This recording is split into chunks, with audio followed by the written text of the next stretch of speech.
Lucas capítulo 18. Uma reflexãozinha, bizuzinho de Deus para quem ainda tem ouvido.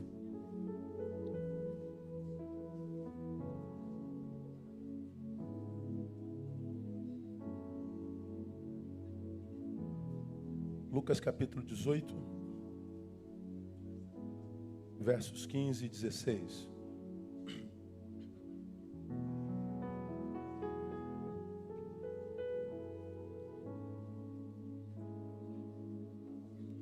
Já abrimos, amém?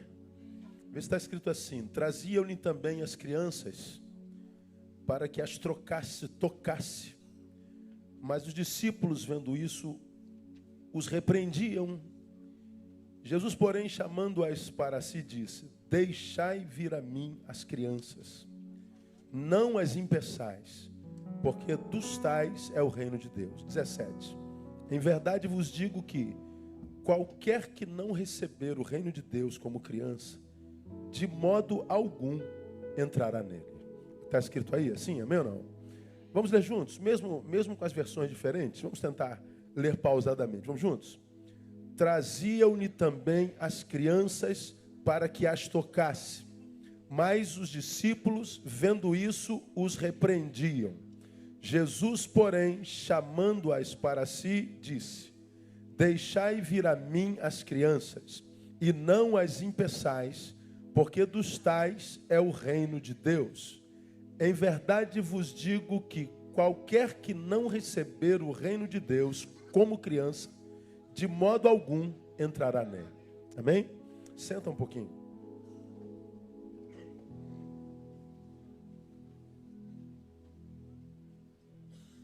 Essa semana, na minha concepção, vivemos um dos momentos mais tristes da história dessa nação, que foi o ataque àquelas pessoas que saíram de um culto de candomblé, que culminou com um apedrejamento que acertou a cabeça de uma criança de 11 anos. Todos acompanhamos isso. Hoje eu fui convidado a dar uma entrevistazinha na CBN, não sei se os irmãos acompanharam. Os que não acompanharam estão lá na fanpage. E eu dei a minha visão sobre o fato. E lá eu disse uma coisa, aqui eu queria dizer outra coisa. Atribuem o ataque a evangélicos. Alguns ainda ousam duvidar, mesmo que o testemunho diga que para as 8 pessoas disseram: você vai para o inferno, vai queimar no fogo do inferno. Seus macumbeiros, filhos do diabo, Deus vai pesar a mão sobre você. Há outros que disseram: não, ninguém disse que foi evangélico. Eu não sei se alguém que não fosse evangélico diria: você vai para o inferno, Deus vai pesar a mão sobre você. Isso é coisa nossa. Ninguém mais no planeta joga ninguém no inferno. Só os evangélicos. Eu nunca ouvi, em quase 50 anos de idade, alguém de uma outra religião dizendo: você vai para o inferno. Só crente diz isso. Bom, deixando de lado as religiões, os que atacaram os do candomblé jogaram uma pedra mais ou menos desse tamanho, que acertou a cabeça de uma criança que teve que tomar alguns pontos, menina de 11 anos. E a repercussão foi nacional, pelo contrário, foi internacional. Jornais dos Estados Unidos, da Espanha, da Europa, outros países da Europa, muitos deles publicaram feito a intolerância religiosa e o ataque feito a uma criança. Vi a reportagem e uma palavra da criança dizendo: eu pensei que eu ia morrer. Eu morri de medo quando eu vi o sangue, eu fiquei desesperada. 11 anos. Eu sou pai de 2 filhas. Eu não consegui ver o testemunho daquela menina, senão só como pai. O que eu faria se fosse na minha filha? Eu pensei que eu ia morrer, eu fiquei desesperada. Aí a avó, que é mãe de santo, disse: ela não sai sequer perto do portão. Ela não quer sair de casa. Não foi para a escola hoje. Ela não quer sair de casa. Ela está com medo. está com medo de usar branco, por causa do ataque produzido por uma intolerância religiosa. Bom, quando a gente vai para o Evangelho, nós vemos essa experiência de crianças não saindo do candomblé, mas querendo se aproximar a Jesus. E diz o texto que os discípulos repreendiam quem trazia as crianças e Jesus então intervém. Deixai vir a mim as crianças, não as impeçais. Dos tais é o reino dos céus. E aí se dirige aos discípulos e disse: se vocês não, como já preguei aqui, evoluírem, se vocês não ascenderem ao ponto de se transformarem numa criança, na cabeça de Jesus, evoluir não é crescer para ser visto pelos homens.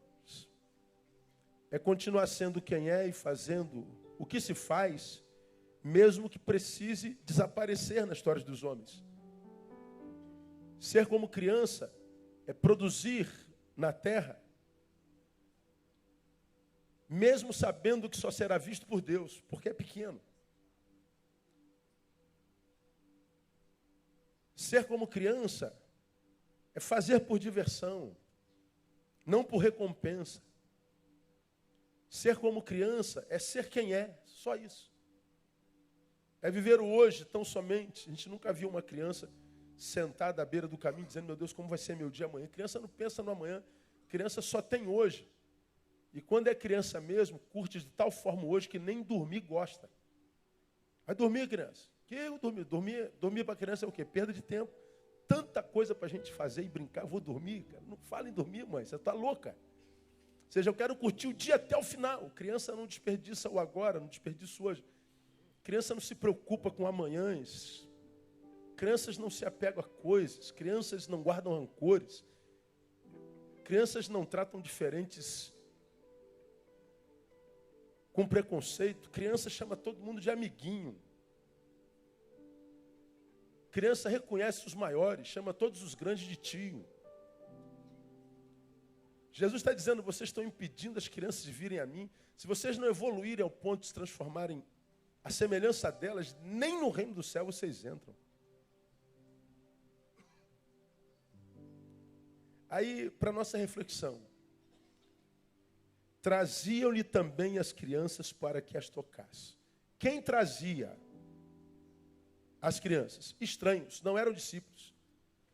Pessoas que não eram do time de Jesus, pessoas que não eram da igreja de Jesus, pessoas que não eram do bando de discípulos. Pessoas estranhas, transeuntes, traziam crianças a Jesus. Quem é que trazia? Estranhos. Quem é que tentou impedir das crianças chegarem a Jesus? Os discípulos. Olha que coisa estranha, cara. O estranho aproxima a criança de Jesus. Os discípulos querem afastar as crianças de Jesus. Ora, quando isso acontece, discípulos tentando denegrir a imagem de Jesus junto às crianças, quando aparece discípulos tentando impedir que as crianças se apaixonem por Jesus, quando aparecem indivíduos tentando impedir crianças de continuarem a caminhar, Jesus sempre se manifesta. Agora, quando Jesus vê pessoas tentando impedir crianças de caminhar, pessoas tentando interromper o processo da criança, quando aparecem pessoas impedindo crianças de viverem a vida com intensidade, quando aparecem pessoas atacando crianças, Jesus sempre se manifesta. Mas quando se manifesta como? Contra quem ataca a criança. Aí me perguntaram depois da minha entrevista: pô, de que lado o senhor está, pastor? Aí eu fiz uma outra postagem na minha fanpage. Eu falei: eu estou do lado de quem Jesus está do lado. Aí botei uma imagem de Jesus com a criancinha com turbante, com roupa de candomblé. Todo mundo apontando para a criança, Jesus dizendo: sai! E Jesus abraçando a criança. Deu 150 mil visualizações. Eu sempre estarei do lado de quem Jesus do lado está. E nesse caso, Jesus sempre estará do lado da criança. Porque para Jesus não existe criança batista, criança assembleana, criança candomblessista, criança ateu. Não existe criança branca, criança preta. O que existe para Jesus? Criança. A mesma coisa é mãe. Não existe mãe solteira, mãe casada, mãe bígama. Existe mãe.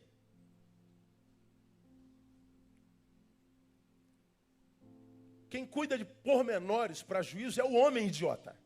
Mas Jesus não, Jesus pensa na essência. Esse episódio me trouxe à baila esse texto. Estranhos trazem Jesus. E os de Jesus, aspas, tentam afastá-las de Jesus. Aí a gente aprende que a árvore se conhece pelos frutos e não pela proximidade do sagrado. Porque os que estavam próximos do Santo Cristo eram os discípulos. Os que estavam tentando impedir as crianças eram os que estavam junto do sagrado. Eram os que faziam parte da igreja.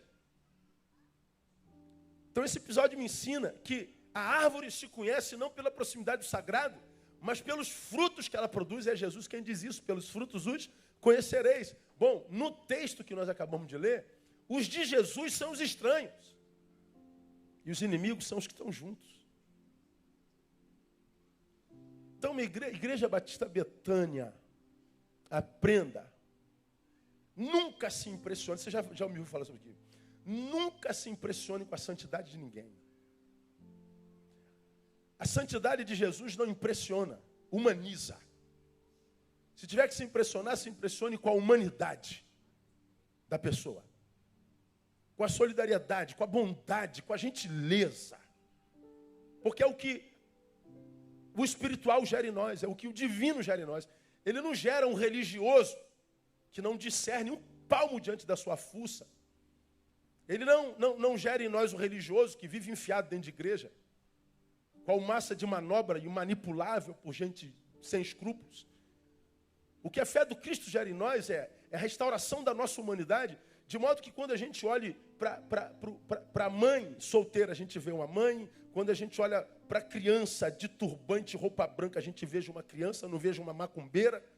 Quando a gente olha para um cara de terno e dono de uma multinacional, a gente vê um ser humano como outro qualquer.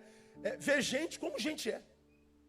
Dependente das suas virtudes e dos seus defeitos. A espiritualidade do Cristo restaura a nossa humanidade. Não gera em nós um religioso frio, a ponto de tacar pedra numa criança. Cara, eu não me conformo. Eu não me conformo. Pastor, e se não fosse evangélico, é mais de outro idiota. Porque o ser humano é ser humano, independente da religião que ele tenha. O ser humano é ser humano, independente do gênero dele. O ser humano é ser humano, independente da profissão dele. De quanto ele tem de dinheiro na conta bancária, da fisionomia dele. O ser humano é ser humano. E porque é ser humano, Deus ama. Porque Deus ama, somos filhos, temos que amar também. Agora, há um antagonismo. O estranho traz e o discípulo impede. Então o Senhor está dizendo, não se impressionem por causa daqueles que estão em torno do sagrado. Porque não é por estar em torno do sagrado que a gente conhece a bendita da árvore, mas pelo fruto que dá. Porque os islâmicos que estão lá degolando nossos irmãos estão em torno do sagrado. Fazem em nome da sua fé, em nome da sua religião. Mas são cegos, tolos, matando semelhante por causa da fé diferente. Tem nada a ver com Cristo, tem nada a ver com a sua fé. É ignorância pura.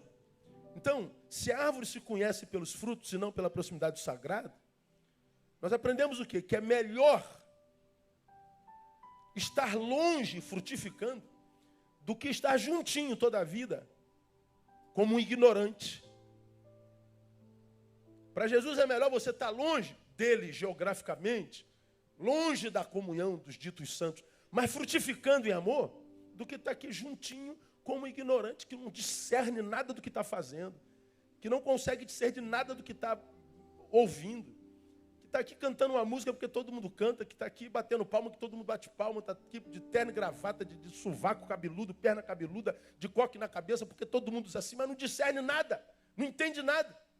Jesus está falando, eu prefiro um estranho longe, que ame e traga pessoas, do que gente aqui pertinho de mim, mas ignorante.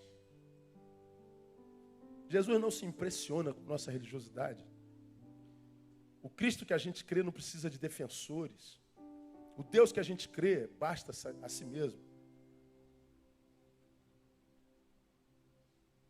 Melhor estar longe frutificando do que junto, todavia, como um ignorante. É como Jesus tentou ensinar esses mesmos discípulos, né?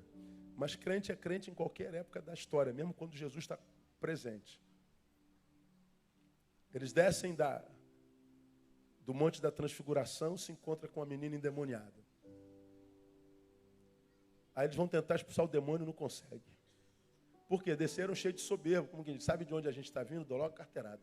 Ó, Monte da Transfiguração. Eu vi Moisés, Elias e Jesus e uma voz do alto. Está sabendo da campanha que eu estou vindo? Então vai logo sair. O demônio não saiu. E eles passaram vergonha. Jesus desce, a mãe da menina fala, poxa, eu trouxe a teus discípulos, eles não puderam. Jesus fica com raiva. Jesus fica com raiva. Até quando vos sofrerei? Ou seja, até quando eu vou ter que sofrer com presença de gente burra igual vocês? É Jesus quem está dizendo. Até quando eu vou ter que sofrer com gente ignorante, que não aprende nunca, está do meu lado, desce da transfiguração, mas não discerne o que eu estou querendo dizer. Que não sabe ler parábola. Que não pensa, que não raciocina. Até quando, Deus, vou ter que andar com essa gente? Jesus, tem que comprar, paga aí, meu filho. Isso vai ser pior do que a cruz. Essa casta não sai senão com jejum e oração. Um dia a gente fala sobre jejum e oração. Não tem a ver com não comer pão, não. Aí Jesus expulsa, tá legal? Então, agora eles aprenderam. Não, no dia seguinte, chega eles de novo. Senhor, a gente estava aqui numa discussão teológica, filosófica, profunda. E nós queríamos que o senhor tirasse uma dúvida nossa. Qual é a questão teológica e filosófica? No reino do céu, quem será o maior entre nós? Pô, cara. Espera aí, vocês estão querendo saber quem é maior no reino dos céus? Vocês estão de brincadeira comigo, para não dizer outra palavra? Vocês estão brincando comigo. Vocês acabaram de passar vergonha onde? Agora estão me perguntando quem é o maior no reino dos céus, cara. Vocês nem no reino dos céus estão. Ele fala da criança. Se não tiver como, nem entra. Vocês nem entram, nem dentro vocês estão. Não, agora eles aprenderam. Daqui a pouco vem a mãe de Tiago e seu irmão. Senhor, eu posso fazer um pedidozinho? Papo sério. Quando o senhor chegar lá em cima, o senhor pode botar meus filhos sentados do teu lado direito? Pô, cara, eu já botava a mão assim na cabeça, virava cinza. Bom que eu não sou Deus. Aí não, agora aprenderam. Não, aí daqui a pouco, na semana seguinte, tem um grupo de gente expulsando demônio, falando do reino de Deus. Aí os discípulos vão lá e mandam que eles parem de pregar, mande que eles parem de libertar, de curar. Aí ele vem dar o relatório, senhor, tinha gente pregando aí que não é do nosso grupo. Aí Jesus, meu Deus, cara, quem não é contra mim é comigo, seu jumento. Não os impeçais. Os discípulos não aprendiam de jeito nenhum. Jesus está dizendo, eu prefiro esses caras que estão longe da gente, mais frutificando do que vocês aqui do meu lado, sem aprender nunca. Vocês entendem? Porque se não fosse as misericórdias do Senhor, nós já teríamos sido consumidos. Dá para entender por quê? Por causa de gestos como esse que aconteceu essa semana. Se não fosse a misericórdia do Senhor, a gente já tinha sido consumido. Aí a gente diz, agora os caras aprenderam. Aí Jesus está querendo entrar em Jerusalém, os caras pedem pousada numa vila samaritana. Os samaritanos não recebem Jesus, só porque sabiam que mesmo judeus, eles estavam indo, mesmo que transeuntes, eles estavam indo para Jerusalém. Ser amigo de Jerusalém é inimigo nosso. Então não tem pousada aqui na vila dos samaritanos. Aí chega os caras, Senhor, só quer que a gente ore e mande fogo para consumir essa gente? Pô, cara. Se não for a misericórdia do Senhor, a gente é consumido, a gente some. É a misericórdia do Senhor. Então, minha igreja, aprenda. A frequência culto é importante, é porque a gente cresce. A gente tem maior contato com a palavra, é na comunhão. O que a gente aprende de Deus é através do púlpito, porque a gente gasta pouco tempo com a palavra individualmente. Deveria gastar muito mais, mas você sabe que você gasta muito menos do que deveria. Estar na igreja é importante por causa da comunhão. Nós trocamos vida de Deus um com o outro. Nós trocamos amores e sabores e dores. temos a sensação de pertença. Eu pertenço a uma comunidade, eu vivo comunhão, onde o Senhor ordena a bênção. Isso é importante, mas mais importante do que isso é compartilhar o que nós recebemos aqui. Mais importante do que isso é frutificar. O fruto é mais importante do que o nosso aconchego. O fruto é mais importante do que o nosso conforto. É melhor estar longe frutificando do que estar junto, todavia como ignorante. Por último, salvação para Deus é um processo, não um ato isolado. Ser salvo é um processo que a gente poderia usar o verbo salvar no gerúndio, é salvando. A gente vai se salvando todo dia. É um processo de crescimento até a estatura de um varão perfeito. Não é um ato isolado. Me salvei, acabou minha missão. Não acabou não, é um processo. Os discípulos, eles discerniram Jesus, por isso seguiam. Mas ainda não tinham entendido a missão. Não se afasta a criança, as atrai. A santidade do reino não é repelente, é atraente. Vivam de tal forma que vocês despertem sede nas pessoas. Vivam de tal forma que vocês despertem nas pessoas o desejo de serem como vocês. Vivam de tal forma que quando falarem mal de vocês, eles sintam vergonha. Que quando eles falarem mal de vocês, eles mintam. Vivam de tal forma que você não atrapalhe ninguém a acreditar no amor de Jesus. Agora eu vejo discípulos gerando medo numa criança. Eu pensei que eu ia morrer. Eu pensei que eu ia morrer. E quem é que gerou o pensar na criança de morte? O discípulo. Os discípulos andavam com Jesus, mas ainda não viviam seus valores e seus princípios, os valores do reino, os princípios do reino. Eles precisavam se tornar. Se não se tornarem como uma dessas crianças, ou seja, ainda não eram, estavam em processo.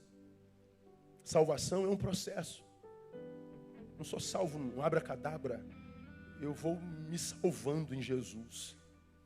Eu vou crescendo à medida da estatura de um varão perfeito, diz a palavra. E você sabe que no Evangelho um varão perfeito não é um varão sem defeito.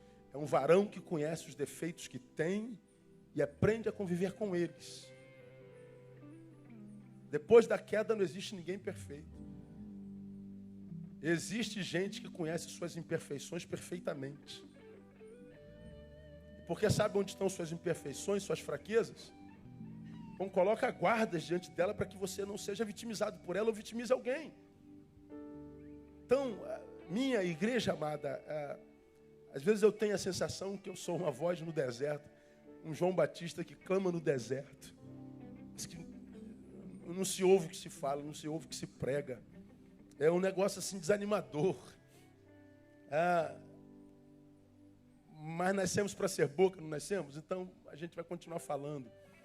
E a minha esperança é que, se o Brasil não ouve, se o mundo não ouve, que a igreja ouça. Cara, você precisa ser gente boa. Você só precisa ser gente boa. Aquilo que o carioca chama de sangue bom. Pô, esse cara é sangue bom. Só isso. Porque quando tu é sangue bom, tu tem porta aberta. Pô, esse cara é sangue bom, deixa ele passar ali. E à medida que você vai entrando, você que a luz vai iluminando, à medida que você vai entrando, à medida que é sal, você vai gerando sabor e preservando. À medida que você, sendo sal e luz, você vai influenciando o tecido social, a carne onde você se relaciona e você vai melhorando a terra. Terminei minha entrevista dizendo para a mãe, para a avó da criança, Dona Cátia, que é mãe de santo. Dona Cátia, eu sei que a senhora começou uma campanha na mídia social, denominada Eu Visto Branco em Nome da Paz. Eu falei para ela, Dona Cátia, eu sou pastor, e eu estou entrando nessa campanha. Eu visto branco em nome da paz também. Eu recebi uns 100 e-mails de umbandistas, candoblecistas, ateus, dizendo, cara, que palavra tremenda foi a tua entrevista, que pô, parabéns. Cara, eu não sabia que existiam gente como você na igreja. Eu falei, meu Deus, como que não? Tinha que estar cheio de gente assim na igreja.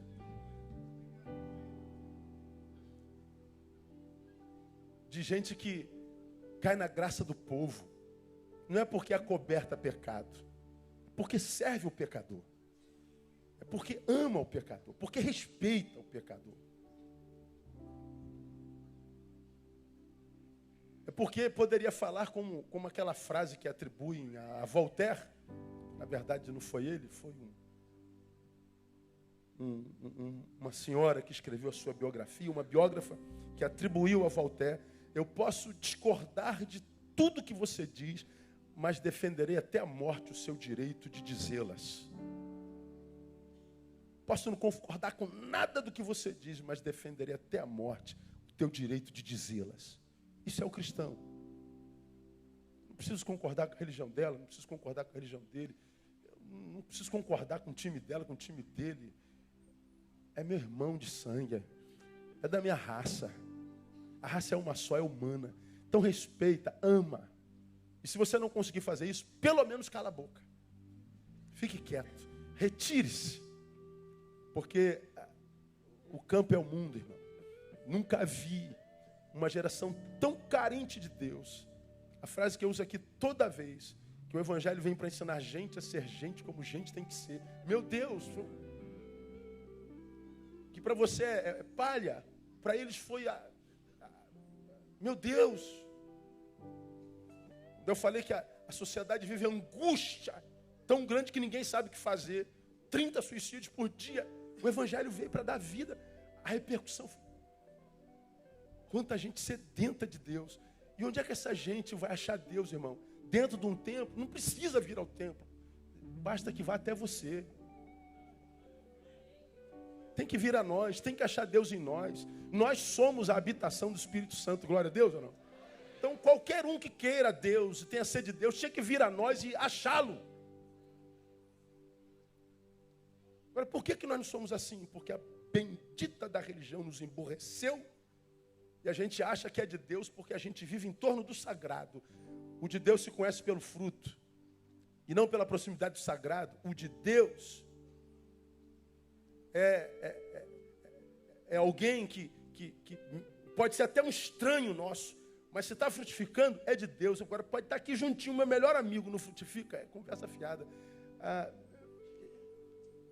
Que Deus não tenha misericórdia de nós, que nós saímos para viver esse evangelho com seriedade, e que nós saímos para respeitar as pessoas, que nós saímos para amar as pessoas. E se a gente não conseguir, que a gente pelo menos domine o nosso ódio, domine esse desejo mórbido, diabólico de querer imprimir opinião sobre a vida alheia. Se ninguém pedir opinião, cala a boca.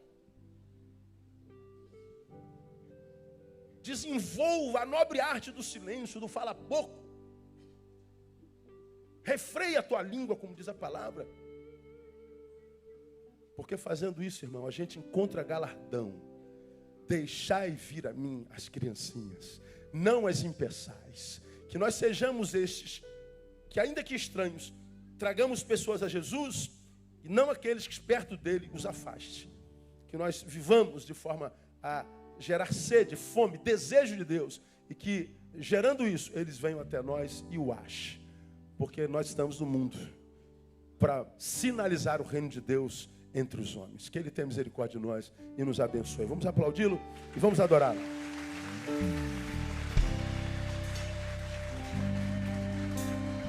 Aleluia. Glória a Deus. Vamos orar. Pai, estamos erigindo um trono de louvor agora. Grato por mais um dia que Tu acrescentas à nossa vida. Gratos por mais um dia que Tu puseste pão sobre a nossa mesa. Gratos por mais um dia de livramento. 1000 caíram ao nosso lado, 10.000 à nossa direita.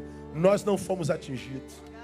Dardos inflamados do inferno foram lançados contra nós e nós nem vimos. Porque Teu escudo, o escudo da fé, nos libertou, nos livrou. Dardos inflamados.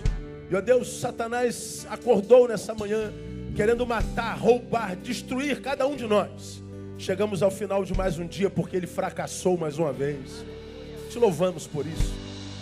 Te louvamos porque Tu és Deus e tens cuidado de nós. E nós pedimos que essa noite, ó Deus, Tu possas falar conosco ainda mais. E que nós saiamos daqui um pouco mais conhecedores da Tua palavra. Que nós saiamos daqui um pouco mais santos. Filhos que Te deem prazer. Filhos que gerem sorriso nos Teus lábios e não lágrima nos Teus olhos. Ajuda-nos pela palavra a não só ouvirmos, mas entendê-la e praticá-la. Ajuda-nos a viver para a glória do Teu nome. Nós oramos, Te damos boas-vindas e Te adoramos. No nome de Jesus, nosso Senhor que reina. Amém. Salvação.